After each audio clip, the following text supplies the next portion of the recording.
ลาวเวียดนามแม่นสองประเทศที่มีสนธิสัญญามิตรภาพและการร่วมมือรอบด้านได้สร้างตั้งขึ้นในวันที่18 กรกฎาคม 1977 ซึ่งเป็นวันที่มีความหมายความสำคัญทางประวัติศาสตร์ที่เป็นรากฐานทางด้านนิติกรรมอันมั่นคงให้แก่สายพัวพันลาวเวียดนามตลอดยานทาง 49 ปีที่ผ่านมาได้ประกอบส่วนอันสำคัญ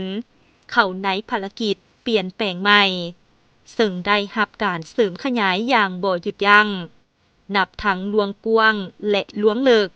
ในทุกขงเขตเวียกงานสายพัวพันมิตรภาพอันยิ่งใหญ่ความสามัคคีแบบพิเศษและการร่วมมือรอบด้านนับมือเขียวสดงดงามและมั่นคงทะนงแกนตลอดไปส้มเสยวันเซ็นสนธิสัญญามิตรภาพและการร่วมมือรอบด้านลาวเวียดนาม18 กรกฎาคม 1977 18 กรกฎาคม 2026 ครบรอบ 49 ปีอย่างสุดใจ